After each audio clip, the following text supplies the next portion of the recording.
은혜가 우리에겐 가장 큰 피로 회복제일 줄로 믿습니다. 힘드시죠? 졸리시죠? 자, 우리 한번 체조 한번 하겠습니다. 자, 체조 한번 하겠습니다. 이렇게 한번 피시고 체조하겠습니다. 하람도 안 하시는 분이 있어요. 그런데 자, 저도 몸이 뻐쩍지근합니다. 우리 금요 기도회가 점차 사라지고 있어요. 우리 한국 교회에서.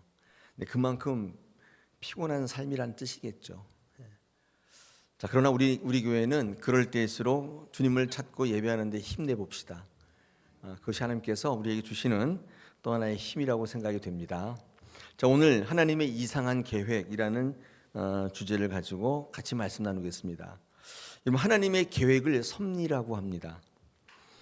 하나님이 하시는 일에 대해서는 시종을 알지 못하게 하셨다고 합니다. 화면 보십시오. 전도서 3장 11절에 하나님이 모든 것을 지으시되 때를 따라 아름답게 하셨고 또 사람들에게는 영혼을 사모하는 마음을 주셨는데 그런데 하나님이 하시는 일의 시종을 사람으로 측량할 수 없게 하셨다. 하나님이 어떤 일을 하는지 우리는 우리의 시각으로는 잘 몰라요.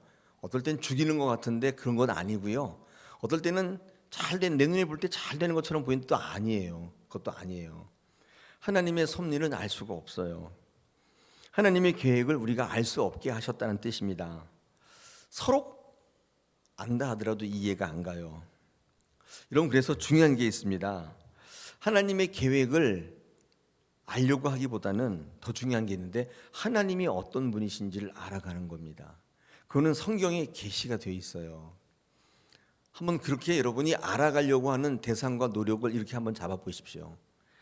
그러면 하나님의 뜻을 알아가게 되는데 하나님의 뜻은, 하나님의 계획은 알 수 없습니다. 하나 더 적어왔습니다. 이사야 55장입니다. 이는 내 생각이 너희 생각과 다르며 내 길은 너희의 길과 다름이라 여호와의 말씀이니라. 이는 하늘이 땅보다 높음 같이 내 길은 너희의 길보다 높으며 내 생각은 너희 생각보다 높다. 이거 어떻게 알겠어요? 이게 무슨 말이에요? 차원이 다르다는 뜻이에요. 2차원은요 3차원 죽었다 깨어나도 이해 못합니다. 이렇게 2차원은 엎어져 있는 종이거든요. 이게 이렇게 일어나서 돌아다니는 이게 3차원인데 2차원에 살던 사람은 절대 이해 못합니다. 2차원에 사는 사람들은 이 위에 있는 것밖에 몰라요. 뒤에 있는 건 모르죠. 왜 땅에 엎어져 있으니까. 근데 3차원을 사는 사람들 이게 일어나서 돌기 때문에 다 알죠. 뒤에 뭐가 있는지 다 아는 거예요. 차원이 다르네. 그런데 2차원과 3차원만 있겠어요? 하나님의 차원은 어떨까요? 우리가 눈에 보고 우리가 이해하고 그런다고 해서 다 있고 없고는 아닐 거예요. 여러분, 그래서 하나님이 하시는 일을 알려면 한 가지 방법이 있습니다. 그 뭐냐면 하나님이 하시는 일에 대해서 절대적으로 신뢰하는 거예요. 순종하는 거예요. 내 눈에 그렇게 안 보인다고 이거 아니야, 난 그렇게 안 하겠어, 이렇게 하실 게 아니에요. 이유가 뭐예요? 권사님? 차원이 다르기 때문에. 하나님이 하시는 일은 차원이 달라요. 이사야 55장에 차원이 다르다 저렇게 얘기하신 거예요. 너희는 2차원, 나는 3, 4차원, 53차원. 이해하는 것보다 순종하는 게 훨씬 빨라요. 순종하는 게 하나님이 하시는 일을 이해하는데 굉장히 빠른 첩경이에요. 여러분, 그래서 교회에서는요 이해를 이야기하지 않고 계속 순종을 얘기하는 거예요.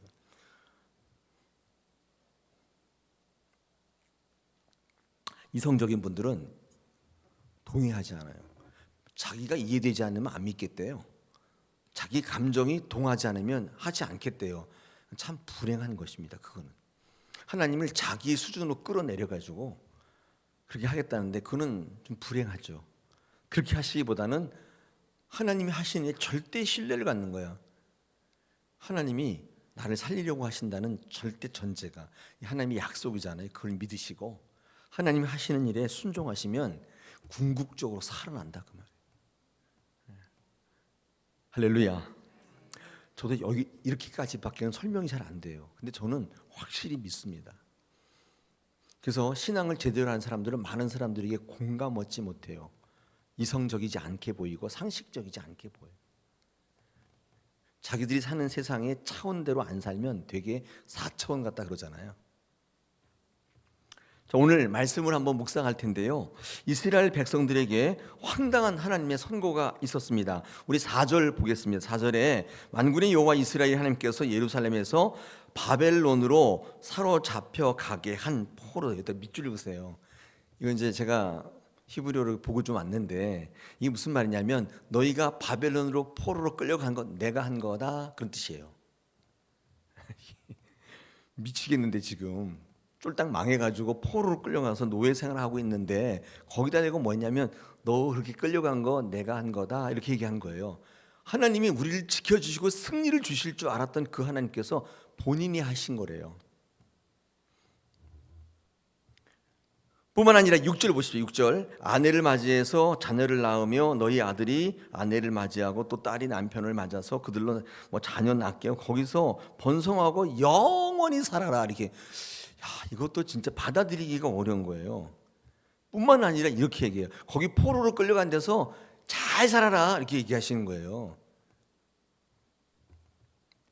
저항하고 맞서고 싸워서 독립을 쟁취해라, 승리, 이렇게 얘기한 게 아니라 거기 가서 푹 눌러 살아라, 이렇게 얘기하신 거예요.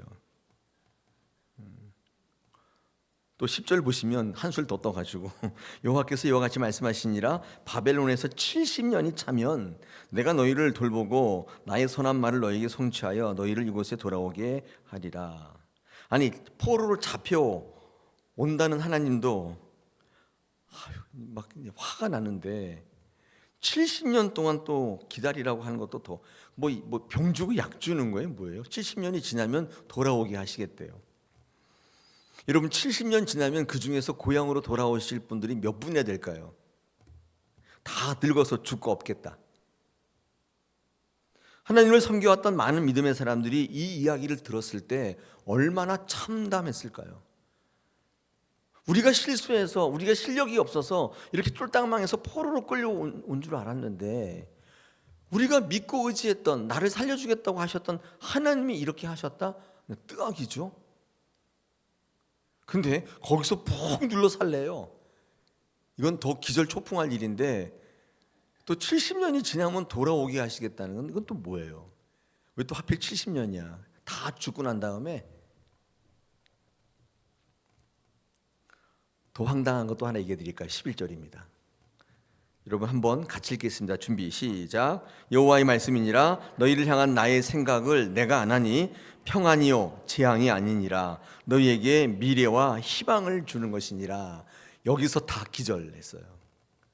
지금 노예살이에서 죽겠는데 이게 평안이고 소망이래요. 하나님은 어떤 계획을 갖고 계실까요? 포로로 잡혀가고 이게 평안이고 재앙이 아니라고 말씀합니다. 이게 미래요 희망이라니 무슨 자다가 봉창 뜯는 소리예요.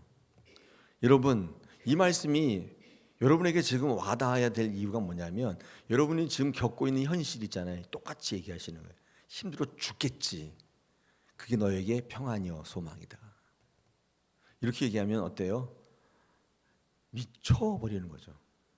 지금 건들기만 폭발할 건데 그게 너의 평안이고 희망이요 소망이다.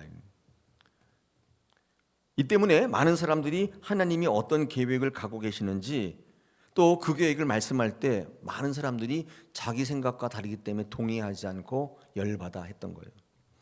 애초부터 하나님은 예레미야에게 바벨론에게 항복하고 포로로 끌려갈 것을 선포하셨습니다. 그게 사는 길이라고 자꾸 얘기하셨어요.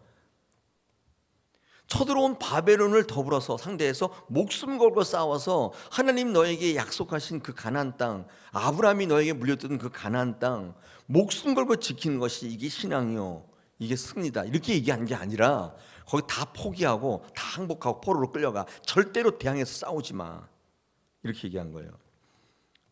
이레미야 21장 8절 9절입니다. 제가 읽게요. 앞에 화면이 있습니다. 여호와께서 말씀하시기를 보라 내가 너희 앞에 생명의 길과 사망의 길을 두었노라. 너는 이 백성에게 전하라 하셨느니라. 이 성읍에 사는 자가 사는 칼과 기근과 전염병에 죽으려니와. 그러니까 그 포로로 끌려가지 않고 여기 남아있는 사람들 있잖아요. 너희를 애워싼 갈대인에게 나가서 항복하는 자는 살 것이요 그 목숨은 전리품같이 되리라. 저항해서 남아 있으면 다 전염병에 죽을 거다. 그러니 다 항복하고 다 끌려가. 이게 너희 사는 길이야. 이렇게 선포하라고 했어요.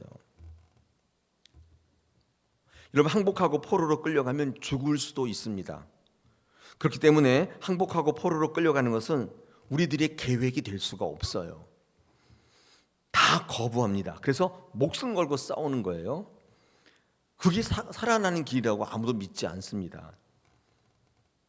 여러분, 전쟁에서 졌어요. 항복했어요. 포로로 끌려갔어요. 노예가 되었어요. 어떻게 평안할 수 있어요? 어떻게 희망을 품을 수가 있겠어요? 그렇게 되면 죽거나 비참한 삶을 살게 되거나 이렇게 되는 거예요. 이게 여러분, 많은 사람들이 보는 보편적 상황 인식이란 말이에요. 그런데 하나님은 왜 보편적 상황 인식을 깨고 이런 엉뚱한 이야기를 하시는가? 왜 항복하고 포로로 끌려가는 게 사는 길이라고 말할까? 졸지 마시고 한번 잘 들어보세요. 이 오해하시면 안 됩니다. 하나님이 말씀하시는 사는 길이라는 거는 항복하고 포로로 끌려가는 게 아니에요. 하나님의 말씀에 순종하는 거라고 말씀하고 계시는 거예요. 오해하시면 안 돼요. 항복하고 포로로 끌려가면 죽을 가능성이 매우 크다고요. 고생할 가능성이 있지 평안하거나 뭐 이런 가능성은 별로 없어요. 근데 우리가 진짜 사는 길은 하나님의 말씀에 순종하는 거라고 우리에게 말씀해요. 하나님의 말씀에 순종하는 것은 하나님의 계획에 절대 신뢰하는 것입니다. 그 계획이 어떤 것이든 간에 신뢰하는 거예요. 비록 항복하는 것이든 포로로 끌려가는 것이든 관계없어요. 하나님이 우리에게 명령하셨다면 가장 좋은 것을 알고 차원이 다르니까 순종하고 신뢰하는 게 사는 길이라고 말씀하는 거예요. 하나님의 말씀에 순종할 때 하나님은 반전시키심이 전화 유복을 만드시고 뒤집어 엎어요. 죽을 것 같은데, 죽는 것 같은데 살아나게 하시고 승리케 하실 계획을 우리는 알지 못하지만 갖고 계시는 거예요. 이런 거 있잖아요. 뭐뭐 하는 것 같은데 절대로 그렇게 되지 않게 하세요. 고린도후서 6장 4절부터 10절을 제가 한번 빠르게 읽겠습니다. 굵은 글씨를 중심으로, 빨간 글씨를 중심으로 보세요.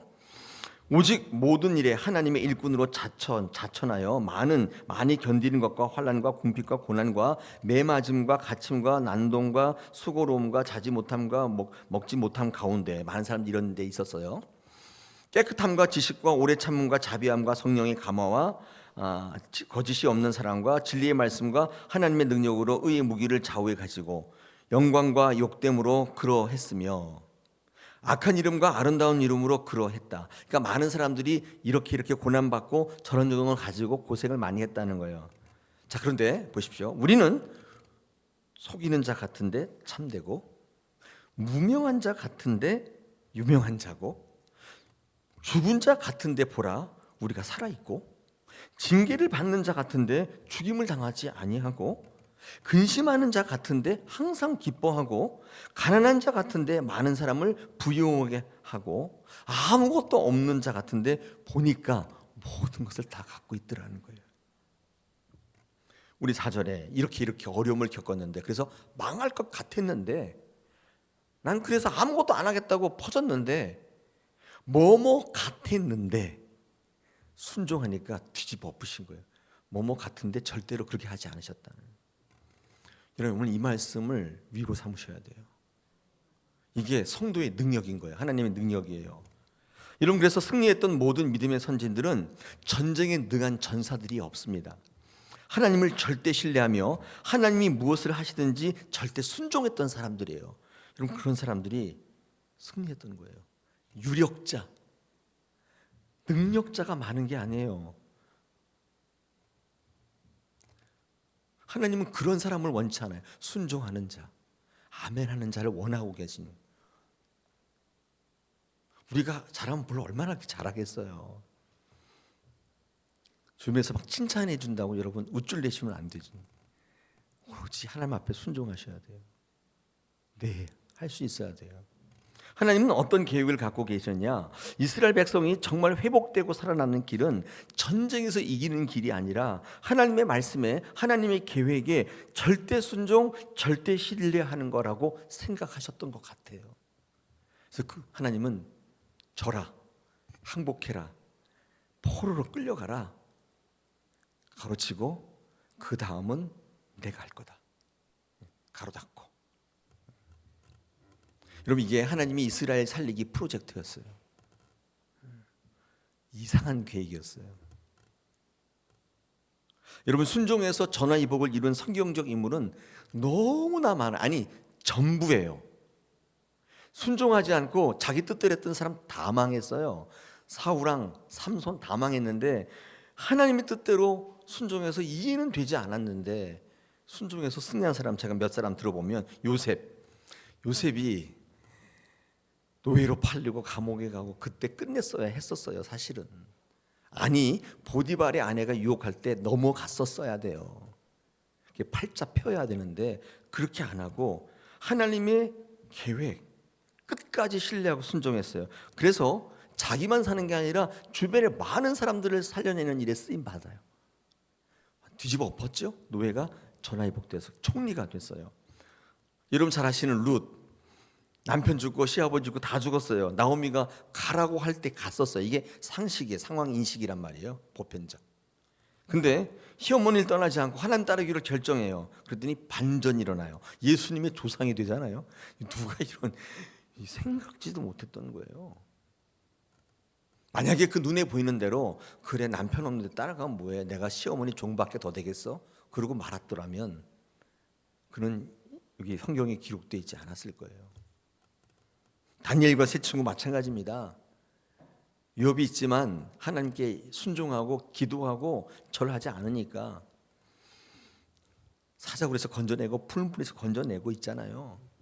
대적자들을 오히려 무너뜨리시고 크게 쓰임받게 하시잖아요. 뭐 엑스더 이런 말할 거 없잖아요. 여러분, 이 성경적 증거를 보시고도 이건 내 눈에 안 맞으니까 난 그만해 이렇게 하시겠어요? 야, 이거 되게 요상한 계획인데 이렇게 하시겠어요? 여러분, 그래서 오늘 이 본문 우리에게 준 메시지가 있는데요. 그게 뭐냐면 순종하는 게 사는 길이라는 거예요. 이스라엘의 가장 큰 문제는 전쟁에 영웅이 없는 게 아니라, 애국자가 없는 게 아니라 하나님을 거의 다 알고 있었어요. 근데 딱 한 가지 문제가 있는데 순종이 없는 문제였단 말이에요. 각자의 상황이 제일 중요한 이기주의, 편함을 추구하는 편리주의, 이것저것 좋은 거 다 섞어서 채우라고 믿는 혼합주의, 물질이 다 해결할 거는 배금주의, 우상 숭배가 만연한 상대주의가 판을 치고 있었어요. 이게 이스라엘 백성들이 멸망하기 직전의 모습이에요. 이 이스라엘 백성을 살리려면 승리가 아니에요. 패배였단 말이에요. 중요한 건 당사자가 몰라요. 당사자가 자기가 그런 상태인지를 모르는 거예요. 그때까지도 싸워서 애국하는 게 뭐 이게 진짜 살아가는 길인 줄 알았어요. 여러분, 시각을 우리나라로, 우리 교회로, 여러분의 가정을 한번 돌려봅시다. 이기는 게 사는 길일까요? 우리 교회가 갑자기 여기 빼곡히 앉아 있는 게 사는 길일까요? 순종이 없으면 하나님께서 완전히 절망을 시키시고 바닥으로 내려버리세요. 이스라엘이 살리려면 이스라엘 지금 죽여야 했던 거예요. 그래야 다시금 하나님을 바라볼 수 있게 만들 수 있어요. 하나님 보시기에 항복하는 게 사는 길이었고 포로로 끌려가는 게 희망이었습니다. 그때 평안이 임한다고 보셨던 거예요. 하나님의 이스라엘을 살리기 위한 이상한 계획은 그랬던 거예요. 당연히 그 당시엔 이것을 알아보는 사람은 없었어요. 예레미야 자신도 알지 못했고 순종하기 어려웠으니까. 예레미야는 마치 매국노가 된 것처럼 보였고 많은 사람들의 손가락질을 받았기 때문에 얼마나 힘들었을까요? 얼마나 괴로웠을까요? 예레미야는 그저 하나님의 명령에 순종했을 뿐이에요. 여러분, 이렇듯 하나님이 살려내는 역사에는요, 이렇게 하나님께 순종하는 이가 필요해요.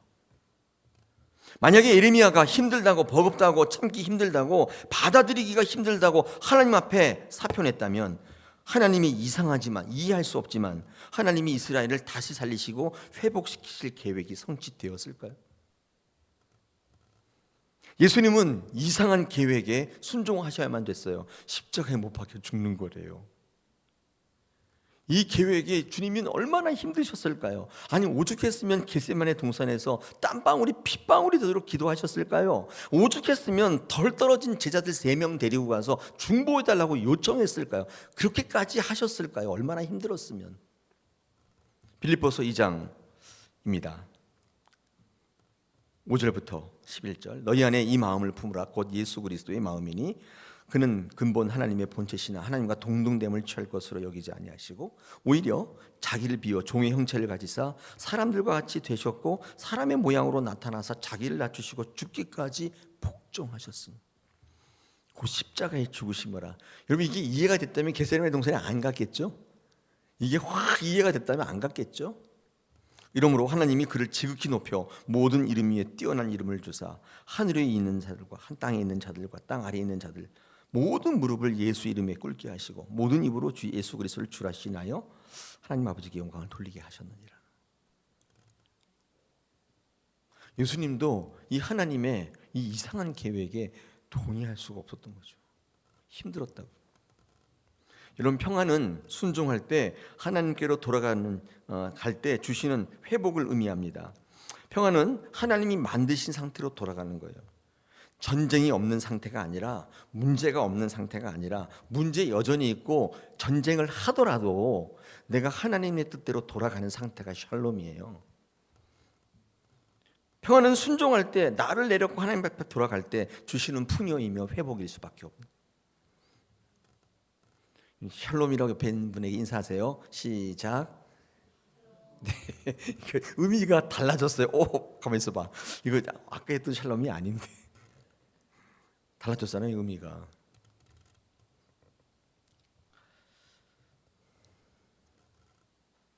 여기까지 하겠습니다. 시간이 됐어요. 뒤 얘기는 또 다음에 하죠. 순종하시는 게 어렵죠. 어려워요. 차원이 다르기 때문에 힘들어요. 하나님을 인정하지 않으면 절대 순종하기가 어려워요. 내 계획과 다르거든요. 내 생각과 다르거든요. 그래서 늘 하나님 치받는 거예요. 하나님이 여러분을 사랑해 하시기 때문에 어렵게 봐주셔서 그런 거지. 오늘도 한 주간 동안의 삶의 자리에 얼마나 힘드셨어요. 하나님께서 다 알고 계세요. 자, 그럼에도 불구하고 나와서 기도하고 예배하고 하나님을 바라보게 하신 것은 역전시키기 위해서예요. 들러 엎어버린다고. 우리 교회가 그랬으면 좋겠고 여러분이 그랬으면 좋겠습니다. 우리 시간에 같이 한번 기도했으면 좋겠습니다. 하나님의 이상한 계획,